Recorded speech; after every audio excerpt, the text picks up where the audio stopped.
오늘은 우리 주님께서 죽음의 세계로부터 다시 일어나신 생명의 아침, 부활의 아침입니다.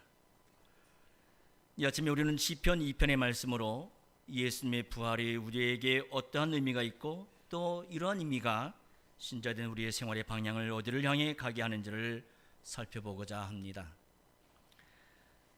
방금 읽었던 시편 2편의 말씀의 내용은 지상의 여러 나라의 왕들이 여호와와 그분의 메시아에 대해 반역을 일으키는 장면을 보여주고 있고, 이를 하늘에서 보고 계시던 여호와께서 비웃으시면서 여호와께서 아들로 선언하시고 왕으로 세운 분에게 입을 맞추라 명령하시는 장면이 마치 그림책을 보듯이 나타납니다. 자, 이런 내용에 대해 신약 성경에서는 무려 12번에 걸쳐 이 시편 2편이 인용되고 있는데요, 이는 바로 예수님의 순환과 부활 그리고 그분의 통치와 관련되어 그리스도의 신 예수님에게서 모두가 성취되었기 때문입니다. 시편 2편은 다른 시편의 내용과는 달리 처음 시작부터가 매우 긴장이 되고 격앙된 표현을 사용합니다. 마치 뭔가 격분에 올라오는 듯한 표현으로 첫 마디가 어찌하여 이 말로 시작해서 이 편은 헛된 것을 읊조리면서 여호와와 그분의 기름 받은 그리스도를 반역하고 대적하는 이 땅의 임금들과 통치자들을 책망해요. 그리고 이 내용으로 이 시의 전체를 끌고 갑니다. 실제로 우리는 사도행전 4장 25절 이하 28절에 이 시의 내용이 어떻게 이루어졌는지를 확인할 수가 있습니다.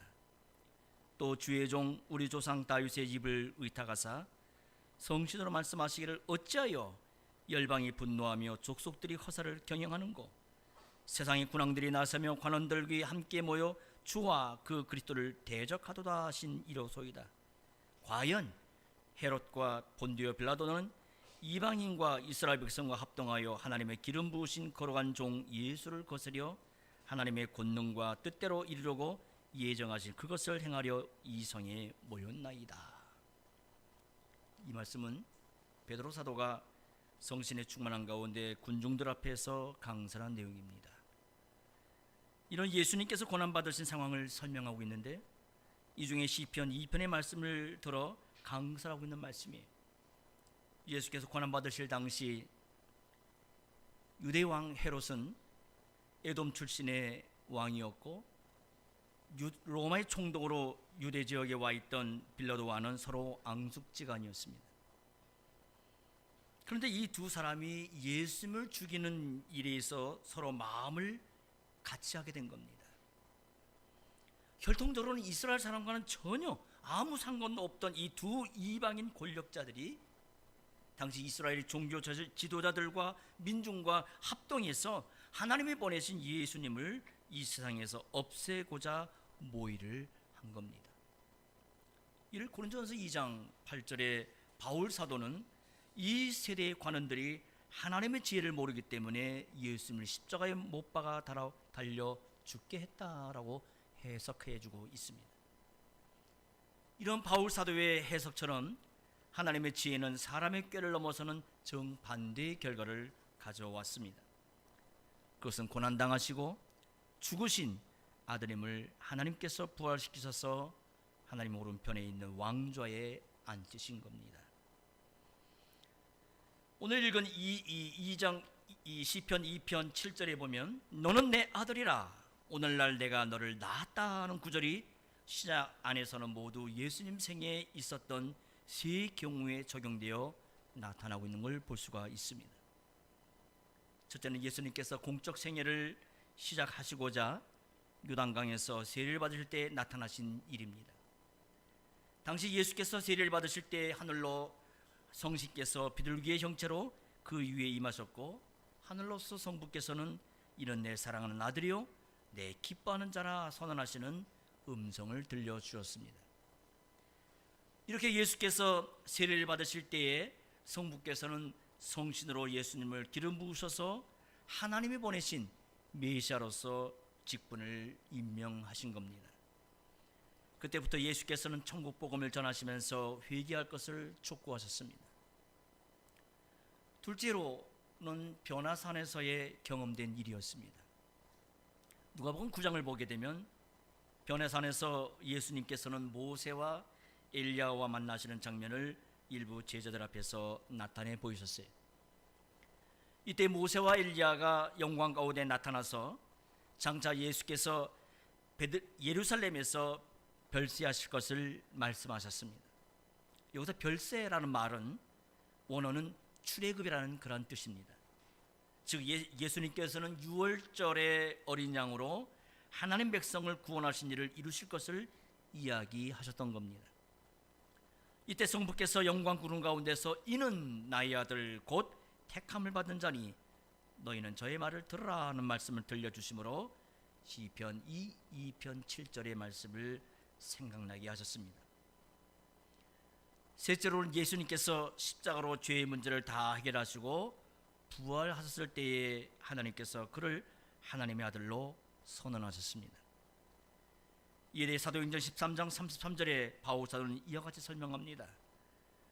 곧 하나님이 예수를 일으키사 우리 자녀들에게 이 약속을 이루게 하셨다 하미 시편 2째 편에 기록된 바와 같이 너는 내 아들이라 오늘 너를 낳았다 하셨고, 지금 바울 사도는 이 시편 2편 7절을 인용해서 너는 내 아들이라 오늘날 내가 너를 낳았다 하는 이 약속이 예수님을 죽은 자 가운데서 부활시키신 그 일에서 이루어졌음을 선언하고 있는 겁니다. 우리가 이미 배운 바 있는 로마서 1장 4절에서도 바울 사도는 이 복음에 대해 복음은 그 아들 예수 그리스도에 관한 것임을 말하며 이 부분에 대해 이와 같이 선언합니다. 성결의 영어로는 죽은 자 가운데서 부활하여 능력으로 하나님의 아들로 인정되셨으니 곧 우리 주 예수 그리스도시니라. 여기서 능력으로 하나님의 아들로 인정되셨다는 이 말은 이미 우리가 다 배운 바가 있지만은 곧 하나님의 아들로 선언되셨다는 말이에요. 그렇다고 전에 하나님의 아들이 아니었는데 이 부활 때문에 그제서야 아들로 인정되셨다 그런 말은 아닙니다. 여기 능력으로만 말을 아들에게 붙여서 하나님의 능력 있는 아들로 선언되셨다라고 읽는 것이 본문을 바르게 이해하는 데 좋겠습니다. 이것이 아들에 관한 복음의 내용입니다. 즉 죽은 사람 가운데 부활하시고 하나님의 아들로 선언되신 이 내용이 복음의 핵심이에요. 이렇게 예수님께서 지상에 오셔서 세례를 받으실 때나 변화산에서 하나님의 아들로 선언되신 일의 모든 의미가 주님의 부활하심으로 다 성취가 된 거예요. 이렇게 하나님의 능력 있는 아들로 선언되신 예수께서는 이제 사망을 패하시고 새로운 시대를 열어가십니다. 부활하셔서 음부의 열쇠를 갖고 죽은 자들을 살려내시는 예수님은 과연 하나님의 아들로 선언되신 분이시고 이것이 바로 사도들이 전파한 복음의 진수입니다. 오늘 보면 8절에 보면 내가 열방을 유업으로 주리니 네 소유가 땅끝까지 이르리로다 라고 해서 반역하던 세상의 땅을 아들에게 기업으로 주신다고 말씀하시는 장면이 있는데요, 하나님께서 이 약속을 부활하신 아드님에게 그대로 이루어 주었어요. 부활하신 주님은 하늘과 땅의 모든 권세를 아버지께서 자신에게 주셨음을 제자들에게 알리셨습니다. 또한 시편 2편 6절에서도 여호와의 거룩한 산 시온에 왕을 세우시는 장면이 나오는데 이 모든 날 마지막에는 사랑하시는 아드님을 하늘의 예루살렘에 앉히셨습니다. 이는 계시록 11장 15절에 이와 같이 찬송합니다. 세상 나라가 우리 주와 그 그리스도의 나라가 되어 그가 세세토록 왕노릇 하시리로다 하니, 세상 나라가 어느 하나 빠짐없이 모두 그리스도의 나라가 되었고 이 모든 나라들을 그리스도께서 영원히 다스리시는 겁니다. 주님의 다스리심이 영원하기에 찬송도 영원히 주님께 드리는 거예요. 계시록 12장 5절에서 요한 사도는 죽음을 이기시고 하늘로 오르신 그리스도를 철장, 즉 철막대봉을 가지시고 하늘로 오르시어 만국을 다스리실 분이라고 소개합니다. 여자가 아들을 낳으니 이는 장차 철장으로 만국을 다스릴 남자라. 그 아이를 하나님 앞과 그 보좌 앞으로 올려가더라. 오늘 시편 본문과 같이 너는 내 아들이라, 내가 오늘날 너를 낳았다라고 말씀하신 하나님께서는 사랑하신 아들임을 하나님의 보좌 우편에 앉히셔서 주님의 원수를 발등상 되기까지 거기에서 철막대봉을 가지고 모든 나라를 다스리게 하셨습니다. 이런 사실에 대해 계시록 19장 15절에서도 그의 입에서 이한 검이 나오니 그것으로 만국을 치겠고 친히 저희를 철장으로 다스리며 라고 언급합니다. 이처럼 하늘로 오르신 그리스도께서는 하늘에서 철막대봉으로 만국을 치시는데 그 입에서는 날카로운 검을 사용하십니다. 곧 하나님의 말씀을 사용하세요. 전능하신 성부 오른편에 앉아 계신 주님은 지금도 그분의 교회에서 전파되는 그 말씀으로 온 세상을 다스리고 계십니다. 이 복음 말씀으로 세상의 모든 교만과 불신앙을 파쇄시키세요. 그처럼 하늘과 땅의 권세를 받으신 예수께서는 모든 민족으로 제자를 삼아 아버지와 아들과 성신의 이름 안으로 세례를 베풀고 주님께서 분부하신 모든 걸 가르쳐 지키게 하라라고 명하셨습니다. 세상 끝날까지 교회와 함께 하시는 주님께서는 지금도 모든 나라에 복음을 전파해서 죄를 회개하고 주님께로 돌아오라고 초청하고 계십니다. 이러한 주님의 초청을 거부하고 회개치 않는 자는 하나님께서 그 진노를 쏟으셔서 길에서 급히 망하게 하실 것입니다.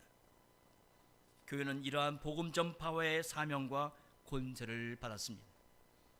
따라서 세상을 향해 지금이라는 이 시간이 기회로 주어질 때에 자기 길을 버리고 그 아들에게 입을 맞추는 자는 복이 있게 될 것입니다. 이것을 위해 교회는 쉼 없이 하나님의 말씀을 전파하는 겁니다.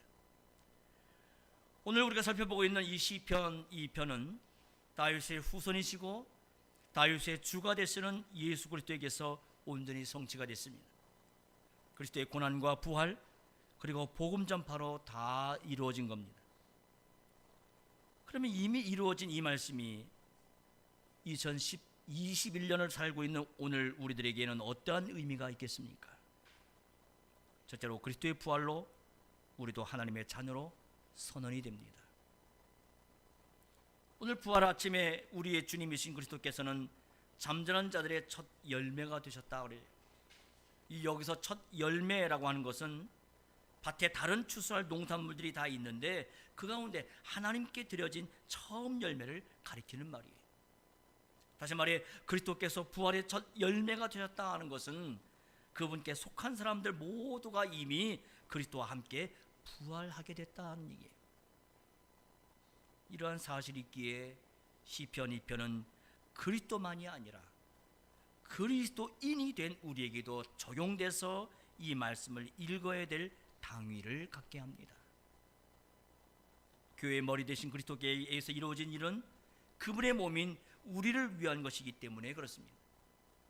앞에서 우리는 그리스도께서 부활하심으로 하나님의 능력 있는 아들로 선언되셨다는 로마서 말씀을 보았습니다마는 이런 사실은 비단 그리스도에게만 적용되는 게 아니라 그분의 몸인 우리에게도 적용되는 내용입니다.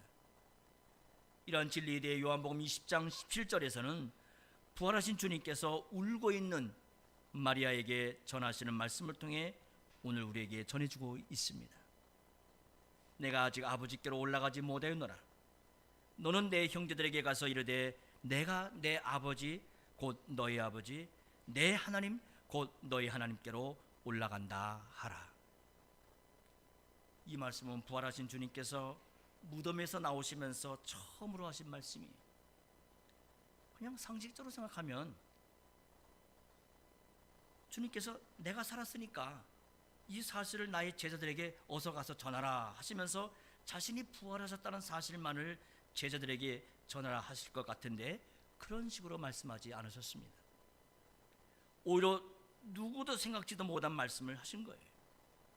제자들을 내 형제라 하시면서 그들에게 가서 내 아버지 곧 너의 아버지, 내 하나님 곧 너의 하나님께로 올라간다 하란 이 말을 전하라 하신 겁니다. 부활하신 후 하신 이 첫마디의 말씀은 예수님께서 지상에서 사역하시던 동안 늘 그분의 마음에 담아주었던 깊은 말씀이셨어요. 예수님께서 부활하신 것은 그분이 하나님의 능력 있는 아들로 선언되신 일인데, 이 영광스러운 아침에 주님은 이렇게 하나님의 아들이 되시는 영광을 다름 아닌 우리에게도 똑같이 나눠주겠다 하시는 거예요. 하나님을 내 아버지라 부를 수 있는 자리로 초청하시면서 우리를 하나님의 자녀로 입양시키시고자 십자가의 고난을 받으시고 부활하셨다고 깨우쳐 주신 겁니다. 사실 예수님께서 고난받으시기 전 사역하시던 그 시기에는 하늘에 계신 너희 아버지와 하늘에 계신 내 아버지를 엄격하게 구분시켜서 사용하셨던 주님이셨어요. 하지만 이제 부활의 아침에는 하늘에 계신 내 아버지가 이제는 너희 아버지가 되는 거고, 하늘에 계신 내 하나님이 너희 하나님이 되신다는 사실을 알려주셨어요. 이것은 지상에 있는 사람이라면 누구도 생각할 수 없었던 큰 사건이고 큰 선물입니다. 그리스도의 부활로 이제 우리도 하나님의 자녀가 되었다라고 알려주시고, 친히 그리스도께서 내 형제라고 부를 만큼 함께 하나님을 아버지로 모시는 그러한 관계로 들어갔음을 가르쳐 주신 겁니다. 이렇게 부활의 아침에 우리에게 들려주신 주님의 말씀은 새롭게 변화된 우리의 위치가 어디에 있는지를 알게 해줍니다. 요한복음 1장 12절에는 영접하는 자, 곧 그 이름을 믿는 자들에게는 하나님의 자녀가 되는 권세를 주셨다, 이렇게 가르쳐주고 있는데, 바로 이러한 일이 이 부활의 아침에 우리가 하나님을 우리 아버지라 부르면서 그분의 자녀가 되는 일로서 이루어지게 된 것입니다. 이러한 일은 우리 예수님께서 이 땅에서 일하신 결과의 열매입니다. 예수님께서는 우리가 하나님의 자녀로 살게 하시기 위해서 하나님이신 예수님이 친히 사람의 몸을 입으시고 이 세상에 오셔서 은혜와 진리를 나타내셨습니다. 그리고는 십자가와 부활로 하나님의 참된 은혜를 충만히 나타내셨어요. 이러한 은혜는 우리를 하나님의 자녀가 되게 하셨습니다. 앞에서 우리는 예수님의 부활은 그가 하나님의 능력 있는 아들로 선언되신 것이라 하는 로마서 1장 4절의 말씀을 살펴보았습니다마는, 이 말은 우리와 같은 죄인들을 죄로부터 구원해내시고 하나님의 자녀가 되었다라고 선언해 주시려는 말씀입니다. 오늘 시편 2편의 말씀은 왕에 대한 말씀이에요. 내가 나의 왕을 내 거룩한 산인 시온에 세웠다 선언하신 이 말씀은 바로 로마서 1장 4절의 부활로서 그리스도께서 하나님의 능력 있는 아들로 선언하신 것과 같은 의미의 말씀이 됩니다. 그런데 또 이 말씀은 우리에게도 적용이 돼서 우리를 하나님의 아들로 입양하셨다는 선언의 말씀이 되었습니다. 그런 의미에서 우리가 하나님의 아들로 입양됐다는 것은 곧 왕이 된다는 말이에요. 즉 우리가 그리스도와 함께 하나님의 자녀로 선언됐다는 것은 우리에게 주시는 또 다른 은혜인 우리도 그리스도와 함께 왕 노릇할 것임을 가르쳐 주시는 말씀인 것입니다. 그리스도께서는 만유를 다스릴 것이고 우리도 그분의 통치에 참여해 만국을 다스리게 될 것입니다.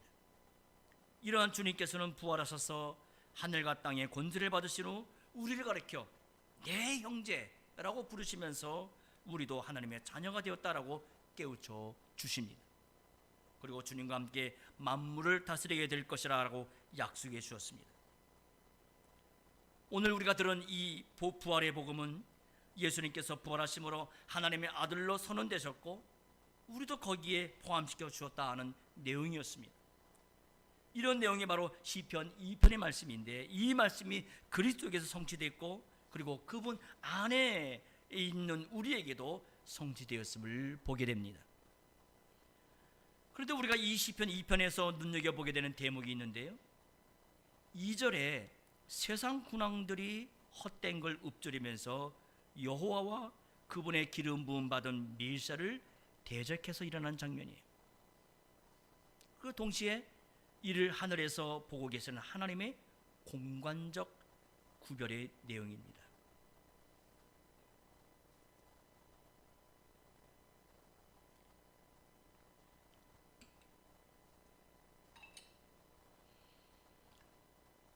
아침에 요리문답 공부에서도 우리 잠깐 하늘에 대해서 우리가 공부를 했습니다마는, 하늘이란 공간은 세상의 그 어느 높은 산이나 심지어 인간의 힘의 상징이라 할 수 있는 바벨탑이라 할지라도 도달할 수 없는 것이고, 제한적인 인간의 힘이 결코 미칠 수가 없는 것이 하늘입니다. 그러니 제 아무리 천하를 호령하는 영웅 호걸들이 연합해서 하늘에 계신 하나님께 반역을 꾀하며 일어난다 한들, 하늘에 계신 하나님께서 보실 때에는 그저 우습고 가소로울 뿐이에요. 하늘의 하나님께서는 그런 것들을 보시며 비웃으십니다. 그러시면서 오히려 세상 모든 나라와 군왕들에게 보라 하는 식으로 그분의 왕을 시온에 우뚝 세우시고 그 아들에게 입맞추라 선언하셨습니다. 그야말로 이 땅의 사람들의 반역이 여호와께서 거룩한 산에 그분의 거룩한 왕을 세우는 계기가 되었을 뿐이에요. 자기들은 자신의 힘을 모아서 예수를 죽이려고 문자 그대로 이 땅의 임금들과 통치자들이 힘을 합쳤는데, 그 결과는 그들이 상상도 못하는 죽은 자가 다시 살아나는 일이 벌어진 거예요. 예수님께서 부활하셨습니다. 이 땅의 임금들의 반역으로 인해서 그리스도의 부활이 이루어진 겁니다. 이것은 역설이에요. 이 땅의 반역이 오히려 하나님의 뜻을 성취하게 됐다는 이 놀라운 역설은 그리스도의 십자가와 부활뿐 아니라 그리스도의 구속사역에 연합된 신자들에게도 적용되는 말씀입니다. 사도행전 4장을 보면 사도들은 이 시편 2편을 인용하면서 하나님께 기도하였습니다. 자, 그러자 어떤 일이 벌어졌습니까? 이때 벌어진 일이 사도행전 4장 31절 이하 35절의 말씀입니다. 함께 보겠습니다. 빌기를 다음에 모인 것이 진동하더니 무리가 다 성신이 충만하여 담대히 하나님의 말씀을 전하니라. 믿는 무리가 한 마음과 한 뜻이 되어 모든 물건을 서로 통용하고 제 재물을 조금이라도 제 것이라 하는 이가 하나도 없더라. 사도들이 큰 권능으로 주 예수의 부활을 증거하니 무리가 큰 은혜를 얻어 그 중에 핍절한 사람이 없으니 이는 밭과 집 있는 자는 팔아 그 판 것의 값을 가져다가 사도들의 발 앞에 두매 저희가 각 사람의 필요를 따라 나눠 주미르라. 사도들이 시편 2편의 말씀을 들어 그리스도의 고난과 부활을 증언하였더니 예루살렘 교회 안에서는 한 마음과 한 뜻이 되어서 자신의 재물을 내어놓고 서로가 통용하는, 그야말로 이 세상에서는 볼 수 없는 거룩한 사회를 이뤄가는 거룩하게 성도가 서로 교통하는 모습들이 나타나기 시작했던 겁니다. 자기의 재물을 내어놓으면서 자기 것이라 주장하지 않고 오히려 이를 가난한 사람들을 위해 내어놓는 일들이 나타나기 시작하는 거예요. 특히 33절 말씀을 주목해 보세요. 사도들이 주 예수의 부활을 증언했더니 그 결과로 무슨 일이 벌어집니까? 앞에서 말한 서로를 위하는 그런 사유가 이루어졌음을 성경이 증언해요. 여러분, 누가 자기가 힘들어서 취한 재산이나 재물을 포기할 수가 있겠습니까? 사람의 속성이라는 것은 어느 정도를 가지면 더 가지고 싶은 것이 인지상정이지 내놓는 것을 그리스도 자진해서 행하지를 못하게 됩니다. 아니, 자연적인 사람으로서는 불가능한 일이에요. 그런데 이 불가능한 일이 그리스도의 부활로 가능하게 되었어요. 그리스도의 부활에 연합돼서 하늘의 생명을 누린 사람은 땅의 것에 대한 미련과 집착에서 벗어날 수가 있게 된 겁니다. 하늘에 계신 아버지 하나님께서 그리스도를 부활시키신 그 복음을 들을 때 그동안 자기만 알고 살던 이기적인 인생이 바뀌어버린 겁니다. 이것이 복음을 받아들인 그리스도인의 변화된 생활의 모습입니다. 남들은 죽을 때까지 손에서 꽉 쥐고 놓지 못하는 재물이나 명예나 권력이나 쾌락 등에서 자유하게 벗어날 수가 있게 됐어요. 비록 현실이라는 굴레 아래서 여전히 세상의 죄의 공예와 먼지 안에 살고 있는 우리지만 세상에 속하지 않는 사람으로 살아갈 수 있게 된 겁니다. 왜냐? 그리스도인은 이미 그리스도와 함께 하늘에 안춤을 받은 새로운 인생이기 때문입니다. 그리스도의 부활은 세상의 역사 안에서도 획을 긋는 큰 사건이었어요. 하나님께서 그분의 아드님을 부활시키시고 영원한 몸을 주셨다는 것은 곧 종말적인 삶이 이미 이 세상에 침투에 시작됐음을 알려주는 신호가 되었습니다. 따라서 그리스도의 부활로 하나님의 자녀가 되어서 이제 장차 그리스도와 함께 만물을 상속하고 통치할 것을 약속받은 우리들은 장차 있을 영광을 소망하게 됩니다. 이 소망은 막연하거나 피상적인 망상이 아니에요. 현재 우리의 삶에 영향을 끼치는 소망이고, 이런 소망의 형식으로 우리는 구원을 받았고 또 받고 있으며 앞으로도 완전한 구원을 이루어가게 될 것입니다. 로마서 8장 17절에 바울 사도는 자녀이면 또한 후사 곧 하나님의 후사요 그리스도와 함께한 후사니 우리가 그와 함께 영광을 받기 위하여 고난도 함께 받아야 될 것이니라 하고 해서 영광을 소망하는 신자가 현세에서 어떻게 살아가는지를 가르쳐주고 있습니다. 그렇습니다. 우리는 하나님의 자녀입니다. 그러게 상속받는 데서도 우리는 참여하게 될 것입니다. 그러나 이 땅에서는 나그네로 살아가는 현실이기에 우리는 고난을 받으며 살아가는 엄연한 현실이 있습니다. 하지만 이후에는 영광영에 모두가 함께 참여하게 될 것입니다.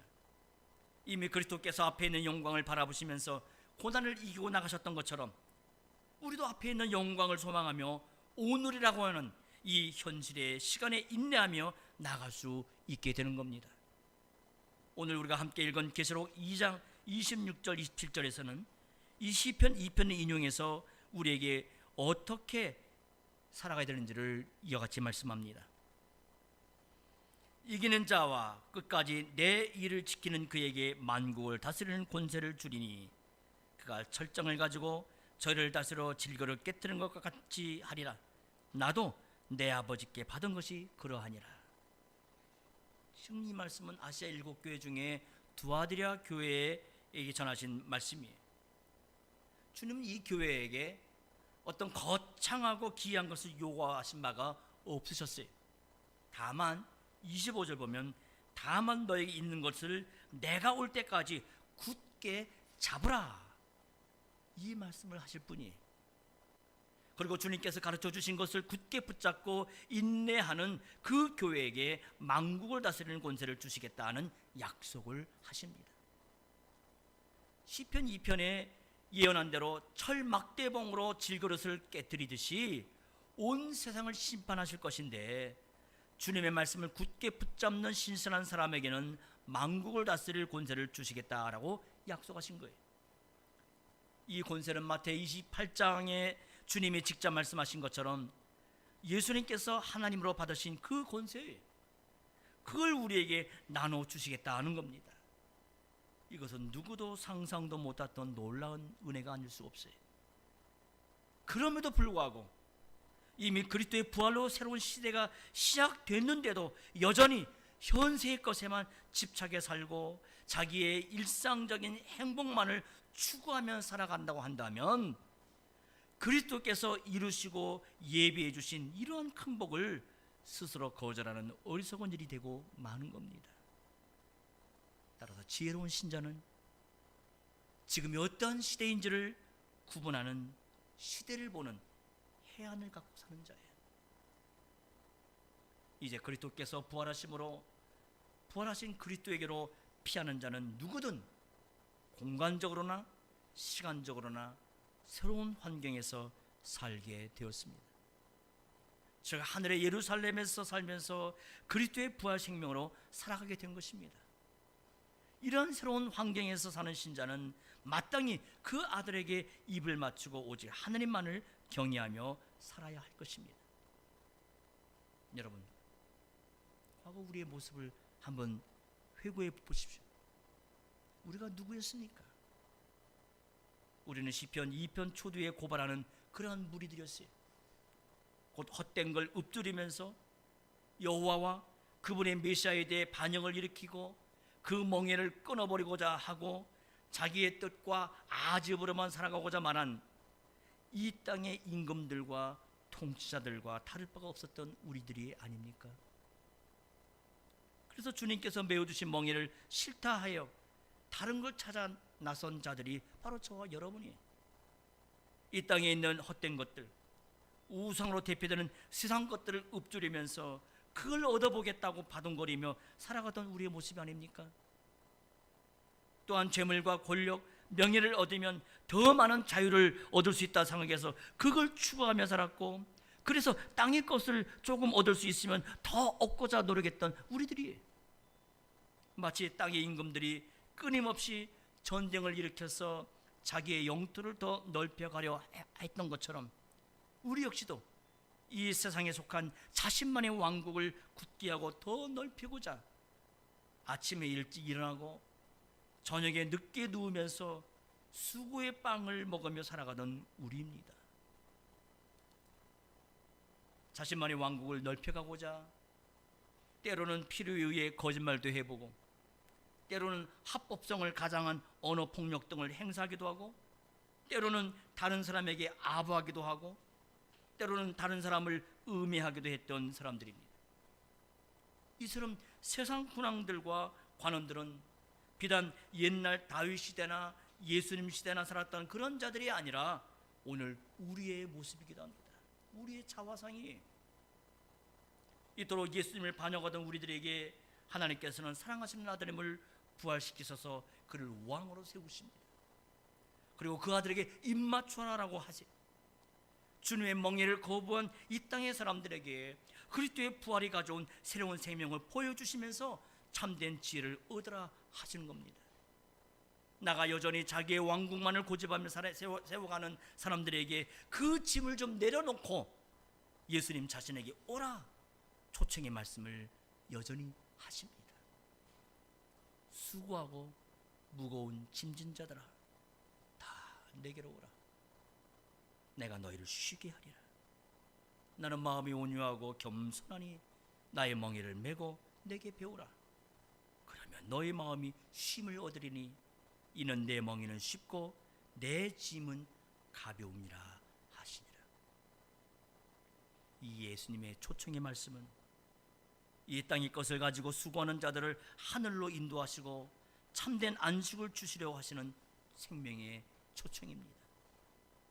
하지만 안타깝게도 이러한 초청에 대해 그 마음에 하나님 두기를 싫어하는 어리석은 자들은 그때나 지금이나 항상 있었습니다. 그들은 여전히 이 초청을 무시합니다. 이미 그리스도의 부활로 새로운 시대가 시작됐다는 사실을 분명하게 선언하셨지만 그들은 장님과 같이 그것을 도무지 보지를 못합니다. 여호와와 그리스도께서 하신 일에 대해서는 여전히 무지할 뿐입니다. 여전히 땅에 속한 자기의 왕국을 넓히고 굳게 하려 할 뿐이, 기회를 주셨지만, 회개의 기회를 주셨지만 번번이 그 기회를 던져버려요. 하지만 이런 회개의 기회도 조만간 닫혀질 날이 오게 될 것입니다. 회개의 시간이 닫혀지고 말 때에는 그동안 회개할 기회에 대해 끝까지 거부하고 자신의 왕국을 건설하고자 하던 사람은 하나님의 진노하심을 당해 그리 길에서 급히 망하게 될 것입니다. 오늘 시편 2편 안에 나오는 땅의 임금들과 통치자들은 하나님을 모르는 이방인들이 아닙니다. 구약 교회 안에 있던 사람들이었어요. 그처럼 오늘날도 교회 안에 있는 불신자들을 말하는 겁니다. 복음을 듣지만, 귀로는 듣지만 마음으로는 믿지 않고 거부하는 사람들도 있고, 때로는 이를 유보하는 사람도 있습니다. 몸은 언제나 예배당 안에 있지만 두 마음을 품고 있는 경우도 있고, 사소한 걸 가지고 교회를 비난하는 사람도 있습니다. 교회에서 말씀을 들을 때는 수긍하는 것 같이 보이지만 그의 삶의 방향은 여느 세상 사람과 똑같이 가는 자들도 있습니다. 그래서 주님의 교훈에 순종하면서 그 멍에를 매기보다는 그걸 끊고 하나님의 보호와 간섭으로부터 독립하고자 합니다. 이러한 자들이 바로 교회 안에 있는 열방 세력들이에요. 교회 안에 이러한 열방 세력들이 존재하고 교회 안에서 땅의 임금들과 같은 모습을 하며 사람들을 보게 되면 우리는 크게 좌절하고 낙담하기도 돼요. 하지만 원칙은 언제나 동일합니다. 교회 안에서는 사람들끼리 논쟁할 것이 아니라 조용히 그 아들에게 피하는 거예요. 내가 죽었었노라, 내가 사망과 음부의 열쇠를 가졌노라 하신 그분을 의지해 기도하는 겁니다. 그럴 때 주님은 우리의 마음을 헤아려 주시고 우리의 기도를 들으시면서 우리가 안타까워하는 사람에 대해서도 분명 변화시켜 주실 것입니다. 우리는 하나님께서 행하시는 놀라운 부활의 복음을 믿어야 됩니다. 예수를 믿기 때문에 나보다 약한 형제의 짐을 기꺼이 짊어져야 돼요. 주님이 잠잠히 그 짐을 지고 가셨던 것처럼 우리 역시도 조용히 그 짐을 서로가 지는 겁니다. 간혹 가장 가까웠던 사람에게서 땅에 속한 것으로 어려움을 당할 수가 있습니다. 그럴 때 우리의 태도는 하늘의 것으로 대답하는 거예요. 하늘에 계신 그리스도에게 피하고 나아가면 그분은 우리를 복된 인생이라 인정하시며 우리의 짐을 쉬게 해 주십니다. 그러기에 우리는 날마다 그 아들에게 입맞춰야 됩니다. 또한 하늘에서 내려주시는 말씀을 읊조리면서 살아가야 될 것입니다. 이런 사람을 하늘의 주님은 복된 사람이라 인정하십니다. 그리고 그분의 지혜대로 선하신 길, 생명의 길로 우리를 이끌고 가실 것입니다. 기도하십시다. 걸어가신 주님, 주님께서 부활하신 주일을 맞이해서 시편의 말씀으로 교훈을 받게 하심을 감사합니다. 여호와와 그 기름 받은 자를 대적하며 살던 저였지만 이제는 시온에 세우신 아들에게 입맞추어 하나님의 진노를 피한 복된 인생으로 살게 하십니다. 그럼에도 저희들은 우리 인생을 경영함에 있어 자기를 의지하여 사는 어리석음을 나타낼 때가 참으로 많은 연약한 인생입니다. 주님, 이것이 하나님의 진노하심을 이루는 일이고 망하는 길임을 깨닫게 하셔서 항상 여호와를 의지하여 복된 인생을 경영하게 하여 주옵소서. 구주 예수님 이름으로 기도합니다. 아멘.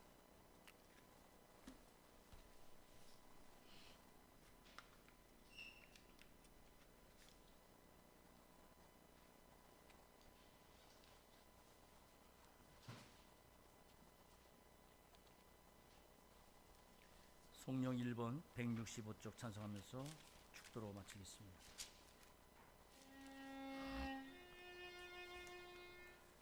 성부 성부 성자 성신께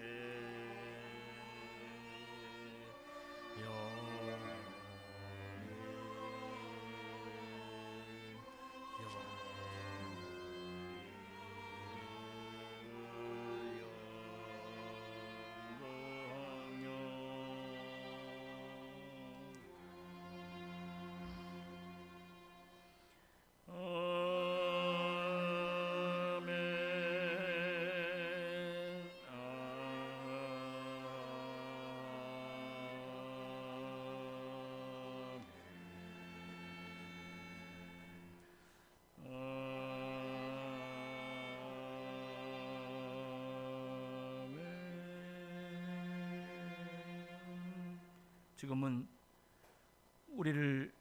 우리의 죄를 대속하시고 부활하신 성자 예수 그리스도의 생명의 은혜와 독생자를 보내시면서까지 우리를 인생을 사랑하신 성부 하나님의 크신 사랑하심과 성신의 생명의 은혜와 또한 감동하시고 교훈케 하시는 은혜가 부활의 주님을 찬송하는 교회와 이 무리들에게 지금부터 영원토록 함께 하옵소서. 아멘.